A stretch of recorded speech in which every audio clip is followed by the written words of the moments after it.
अस्सलाम वालेकुम नाज़रीन इकराम, IND टुडे के खबरनामे में आपका खैर मकदम है। आइए देखते हैं आज के तफसीलात। चीफ मिनिस्टर के चंद्रशेखर राव ने आज ओडिशा के पुरी की मशहूर जगन्नाथ मंदिर में हाजिरी दी और पूजा की। उनका मंदिर में रिवायती रस्म व रिवाज के तहत खैर मकदम किया गया। चंद्रशेखर राव जो कल शाम भुवनेश्वर पहुंचे थे, चीफ मिनिस्टर ओडिशा नवीन पटनायक से मुलाकात की और थर्ड फ्रंट के क़याम पर तबादला ख्याल भी किया। भुवनेश्वर में शब बसरी के बाद वो आज अलग सुबह पुरी पहुंचे थे। मंदिर में मौजूद अफराद ने उनका खैर मकदम भी किया। उन्होंने बाद कोनार की मशहूर मंदिर में भी पूजा की और तेलंगाना में TRS की कामयाबी पर अपनी मन्नत पूरी की।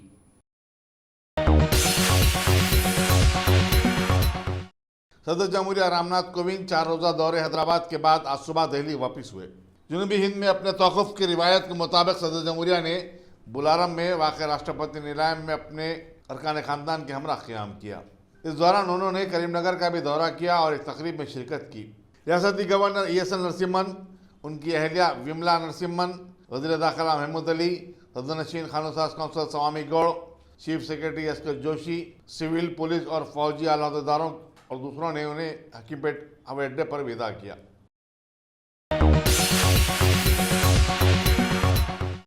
नामपल्ली के नौमुंतखब रुकन असम्बली जाफर हुसैन मेराज के अलील फर्जंद मकसूद हुसैन की सेहतयाबी और दराजी उम्र के लिए आज कुरान खानी का अहतमाम किया गया और मदरसे के गरीब बच्चों को खाना भी खिलाया गया।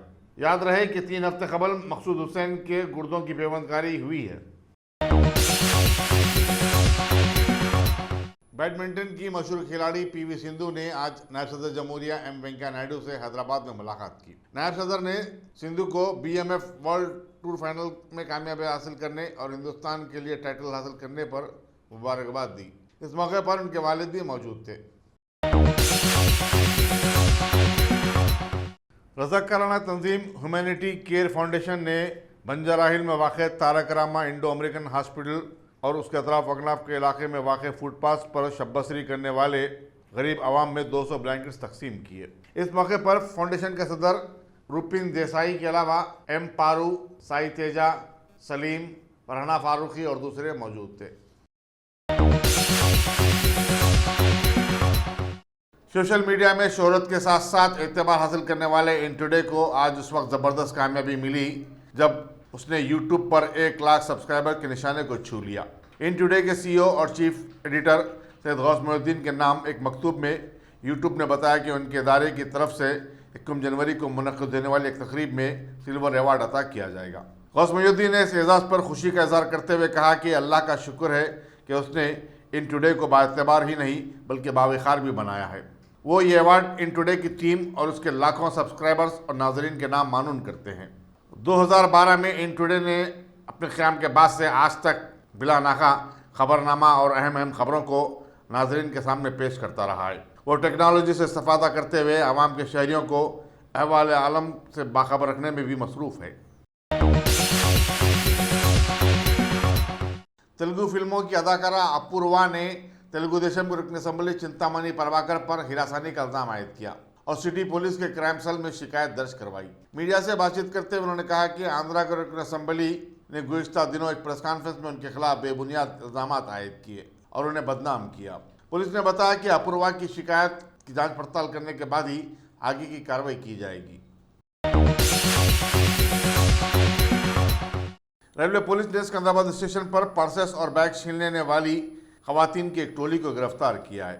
Superintendent railway police force G Ashok Kumar ने मीडिया को बताया कि गिरफ्तार शुजगान दुर्गा, शारदा, ज्योति और भाग्या के कब्जे से 14.5 लाख रुपए मालियती 45 तोले तलाई जेवरात बरामद किए हैं। उन्होंने बताया कि इन तमाम का ताल्लुक रियासत कर्नाटक के शहर शिमोगा से है और वो सिकंदराबाद स्टेशन पर काफ़ी अरसे से सरगर्म थे। कानून साज कौंसिल में कांग्रेस लेजिस्लेचर पार्टी को TRS में जम करने सदनशीन कौंसिल स्वामी गौड़ के फैसले के खिलाफ कांग्रेस पार्टी अब हाईकोर्ट से रुजू हो गई है। साबिक अपोजिशन लीडर मोहम्मद शब्बीर अली ने स्वामी गौड़ के फैसले को गैर दस्तूरी, गैर जमहूरी और गैर उसूली करार दिया। हाईकोर्ट में दरख्वास्त दायर करने के बाद मीडिया से बातचीत करते हुए शब्बीर अली ने कहा कि TRS दस्तूर और जमहूरियत की धज्जियां उड़ा रही है। उन्होंने कहा कि कांग्रेस लेजिस्लेचर पार्टी के 4 अरकान TRS में शामिल होने से मुतालिक मकतूब दरअसल प्रगति भवन में तैयार किया गया और चीफ मिनिस्टर के चंद्रशेखर राव इनहराफ की सियासत की हौसला अफजाई कर रहे हैं।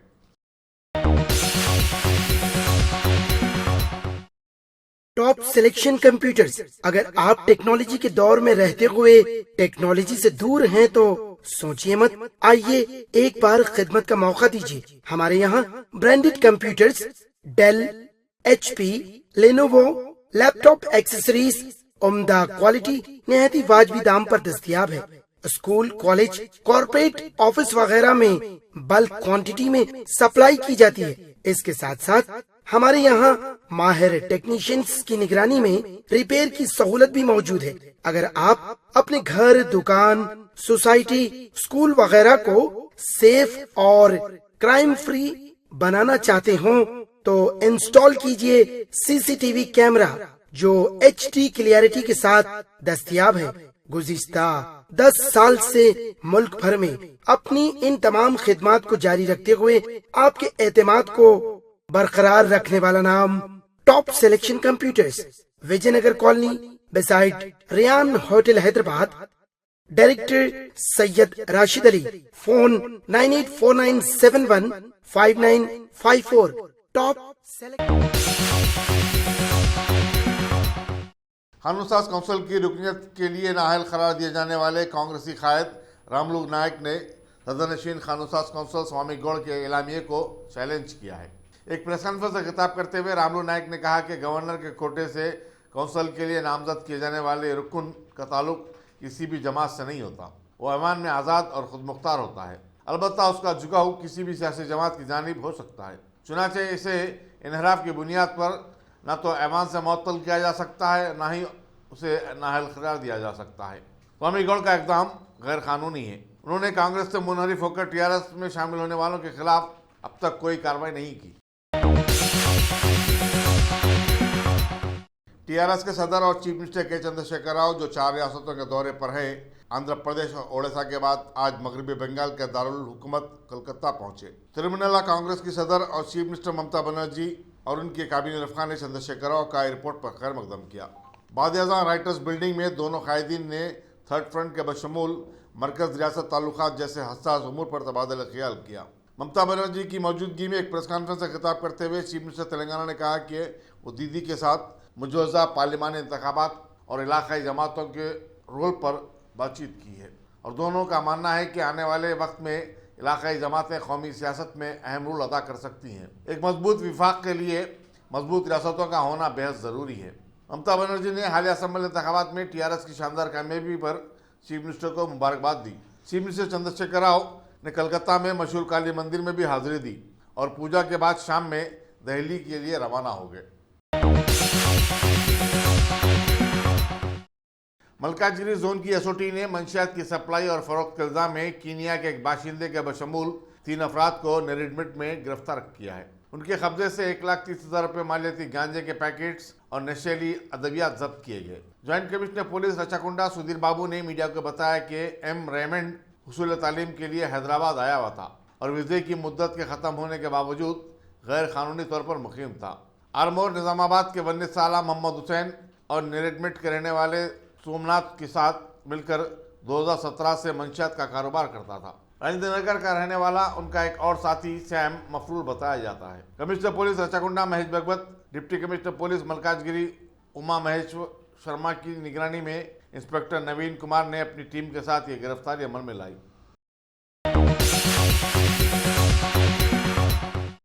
बैरून मुल्क होटल में वेटर का काम करने वाले अक्षय कुमार हिंदुस्तानी फिल्मों पर छा गए हैं, तो दूसरी तरफ मल्लेपल्ली के एक होटल में कैशियर का काम करने वाले सोहेल खां अब फिल्म अदाकार भी बन गए हैं। सोहेल खां बताया जाता है कि फिल्म अदाकार सलमान खान के ज़बरदस्त चाहने वाले हैं।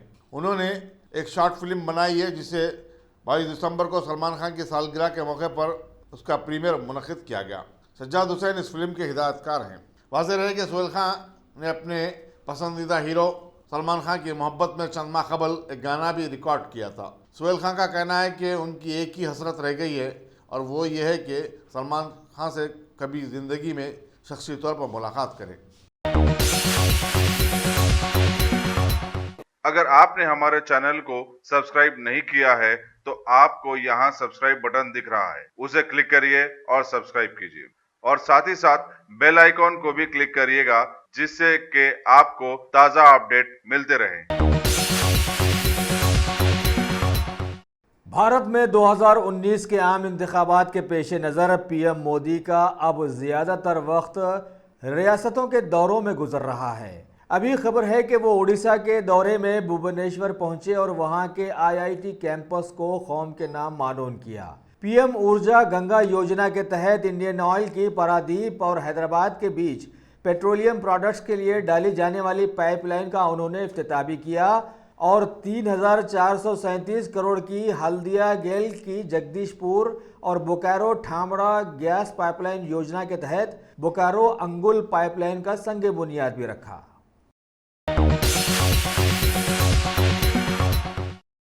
पीएम मोदी ने भुवनेश्वर की एक अवामी सभा को मुखातिब करते हुए बताया कि इनकी हुकूमत ने उड़ीसा के आम इंफ्रास्ट्रक्चर से लेकर आम आदमी के विकास के लिए कदम उठाने के अपने वादों पर कायम है, जबकि तालीमी मैदान के साथ साथ अवामी सेहत का भी हर लिहाज से ख्याल रखा जा रहा है।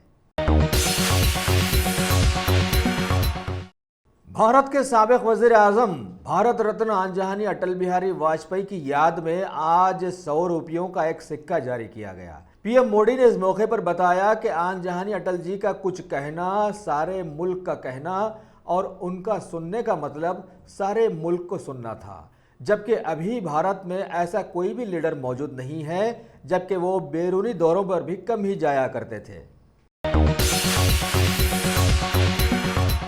वज़ीर ख़जाना अरुण जेटली ने अपनी पार्टी के वज़ीर आज़म के नक्शे कदम पर चलते हुए जीएसटी पर हुकूमत की मजम्मत करने वाली कांग्रेस पार्टी पर खुद भी मजम्मत की है। फेसबुक के एक पोस्ट में उन्होंने बताया कि इस पार्टी ने अपने दौर में मुल्क को इंतहाई बोझ तले दबा दिया था, जिसे जीएसटी ने कम करके दिखाया है। वाज़ेह रहे कि मुल्क के पिछले 4 सालों के माहौल में आम आदमी की जिंदगी एक बोझ बनकर रह गई है। बीजेपी के सीनियर लीडर एलके आडवाणी की रथ यात्रा की जबरदस्त कामयाबी से मुतासिर और उनके मौजूदा हालात से आंखें बंद करके वेस्ट बंगाल के बीजेपी लीडर्स भी वहां पर रथ यात्रा निकालने के इनकार पर अब हुकूमत के सुप्रीम कोर्ट से रुजू हो गए हैं, जिसने हालिया दिनों में राफेल डील का फैसला दिया था। बीजेपी पार्टी का सफाया करके राजस्थान में सत्ता हासिल करने वाली कांग्रेस पार्टी के नए सीएम अशोक गहलोत ने आज अपनी वजारत में तरमीम करते हुए 23 वजीरों को शामिल किया है। सभी ने जयपुर में वाक़ राजभवन में हलफ ले लिया है, जिसमें कांग्रेस की हलीफ पार्टी लोकदल से भी एक वजीर बनाया गया है। उत्तर प्रदेश के तकरीर करदा सीएम योगी और राम मंदिर का मुद्दा अरसे दराज से साथ साथ चलता रहा है। वो तो भला हो आने वाले 2019 के इंतखाबात का कि इनकी वजारत के एक वजीर ने आज ऐलान किया है कि इस साल के अख्ताम तक उत्तर प्रदेश को मुकम्मल बरखियाने का काम पूरा हो जाएगा। वजीर तवानाई श्रीकांत शर्मा ने लखनऊ के एक प्रेस मीट में आगे बताया कि हुकूमत नए साल के तोहफे में वहां के गरीब लोगों के घरों में उजाला कर देगी। भारत की सरहदों से खबर दी गई है कि पाकिस्तान ने मुबैना जंगबंदी की फिर खिलाफ वर्जी कर दी है। पिछले 4 सालों से सूरजज़दा बन जाने वाले जम्मू कश्मीर के राजौरी इलाके में वाक़े सरहद के पार से पाकिस्तान ने बिला इश्तियाल फायरिंग की है। भारतीय फौज के सर्जिकल स्ट्राइक से शुरू होने वाले इस तनाज़े में अभी तक पानी भरा जा रहा है। सूरजज़दा जम्मू कश्मीर में दहशतगर्दों की निगरानी करने वाली सिक्योरिटी फोर्सेस पर अब आसमानी बलैयात भी आनी शुरू हो गई हैं। अभी खबर है कि जवानों को ले जाने वाली एक निजी बस को हादसा पेश आ गया, जिसमें 24 जवान शदीद जख्मी और एक की मौत वाक़ हो गई। ये बस कश्मीर से जम्मू की जानिब जा रही थी। इस हादसे से ये साबित हो गया कि भारत की हिफाजत करने वाले फौजी जवानों की हमल नकल जम्मू कश्मीर में कैसे जारी व सारी है। हालिया दिनों में सारे मुल्क में खबरों के जरिए जबरदस्त शोहरत पा जाने वाली रियासत हरियाणा के झांझट जिले में एक कार के बड़े ट्रक से टकरा जाने के बाद 7 लोगों की मौत वाक़ हो गई। और तो और इस हादसे के बाद तेज रफ्तारी से चलने वाली इसी सड़क पर दूसरी करीब 50 गाड़ियां भी एक दूसरे से टकराकर इस हादसे को बड़ा बना गईं। बताया गया है कि घने कोहर की वजह से यह हादसा रोनुमा हुआ। पाकिस्तान की रिश्वत सतानी अदलिया ने साबिका वज़ीर आज़म नवाज शरीफ के खिलाफ चल रहे अल अजीजिया स्टील मिल और दीगर एक केस में इन्हें 7 साल कैद की सजा सुना दी है। इसकी सुनवाई पिछले हफ्ते ही मुकम्मल कर ली गई थी। पुणे की एक जवां साल जांबाज 20 साला वेदांगी कुलकर्णी ने बेटी बचाओ बेटी पढ़ाओ नारे को मद्धम कर दिया है और अपनी एक तारीख बना ली है। इन्होंने कोलकाता से साइकिल चलाते हुए 10,000 किलोमीटर की दूरी को तय करते हुए करीब 14 ममालिक का दौरा किया। इन्होंने बताया कि वो रोजाना करीब 300 किलोमीटर की साइकिलिंग करती रही हैं। जैसा कि सारा मुल्क जानता है कि साल के अख्तिताम पर भारत के ऊपरी हिमालयाई इलाके ठंड की शदीद चपेट में आ जाते हैं, सो आ गए हैं। हर तरफ कोहर ही कोहर फैला हुआ है, जिससे आम जिंदगी इंतहाई मुश्किलात के सामने में आ गई है। उत्तर प्रदेश, मध्य प्रदेश, हरियाणा और दिल्ली में कड़ाके की सर्दी चल रही है। और तो और खबर मिली है कि दिल्ली में कल का दिन पिछले 12 सालों में दिसंबर का सबसे ठंडा दिन गुजरा है, जिसका तापमान 3 डिग्री सेल्सियस रिकॉर्ड किया गया। आगे आगे देखते जाइए होता क्या है। अगर आपने हमारे चैनल को सब्सक्राइब